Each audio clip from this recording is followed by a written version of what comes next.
So I'm almost finished from the second research year of my PhD, which makes me something of a grizzled veteran. And I've grown to look forward to October because that is when all of the new postgrads tend to come in. You know, all waltzing about, all fresh-faced and shit.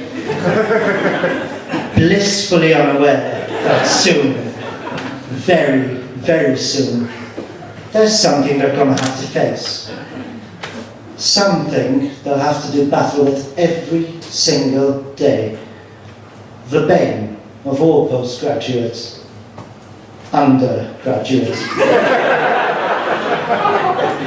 And one thing's for certain, they don't make them like they used to. An unacceptable number of these undergrads are half-assed. I mean, they don't even know how to slack. They're sleeping in the library, getting 80s and 90s. They exercise. They care about the rebranding of the Students' Union. They vote and run for elections. No, you're doing it all wrong. I mean, first-year grades don't even count. Go spend more of your parents' money on booze. Go shag something. Maybe even a PhD student that's all alone and unloved.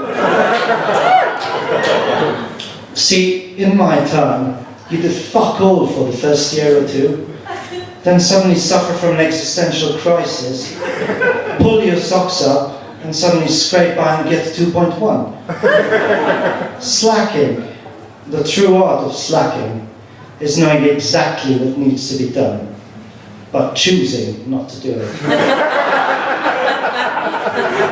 It's academic nonchalance. I would know. I speak from experience. I was good at slacking. I was very good. Laser, focused, apathy. I ended up bottom of my class by default at the end of first year because the 3 people with lower grades than me had dropped out. Couldn't even put in the effort to slack properly. That's how much of a slacker I was. Well, I slacked I slacked so hard I slacked myself right into an integrated PhD. Turns out you need to be a really special brand of masochist to want to do one of those. Damn hurt! What in the name of the sweet baby Jesus are you doing here, student? Professor! Trying to finish off our group design project, Professor! Trying to finish off your group design project? God, if you're trying to break my heart by faffing about like a bunch of whores on a picnic, you're gonna have to try a long time. A long time. God, you're so stupid I can still see the coat hanger scars on your face. It's all a matter of time management. Now get cracking. Professor, yes, Professor. And you, what is this?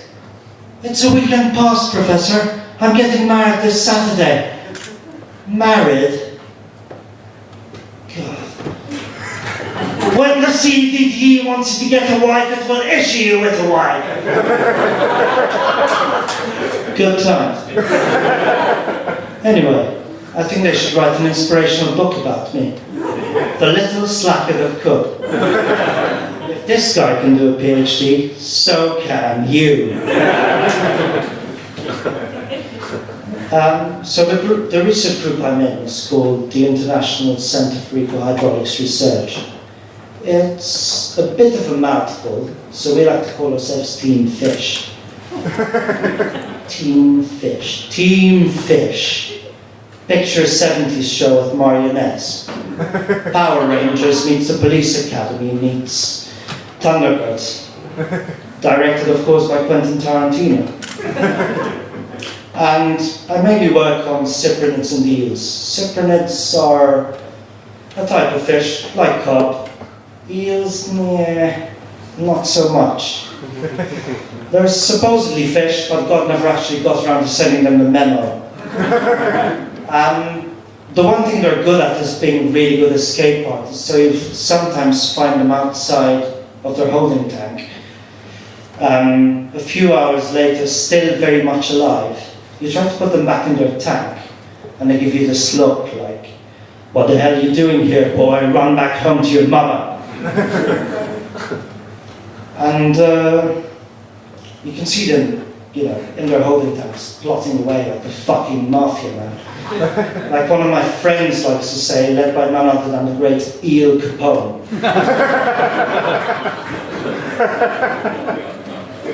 All right, guys, get around and let's talk business, eh? Right, you, Frida. When the bubble wall turns on, you swim around very, very relaxed.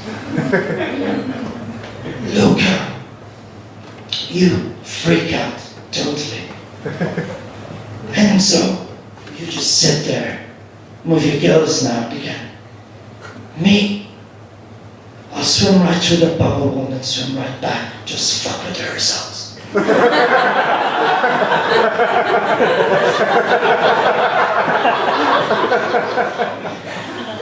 And me, what do I do? Shut the fuck up, Donnie, you're out of your element. So, I do most of my experiments up at the University Flume facilities, and that place is legendary. It's basically a giant run-down shed with walls lined with asbestos and a corrugated iron roof, and equipment that fondly remembers when Nikita Sergeyevich Khrushchev was in power. Or, as on the right in the funding application, state-of-the-art facility.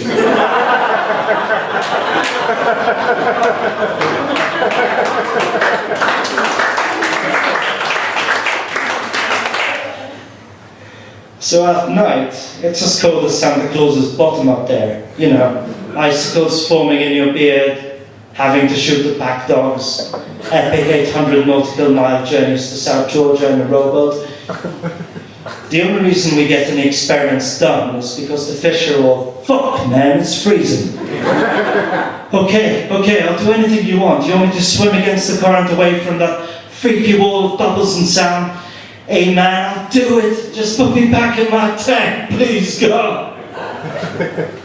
See, I think supervisors do this on purpose.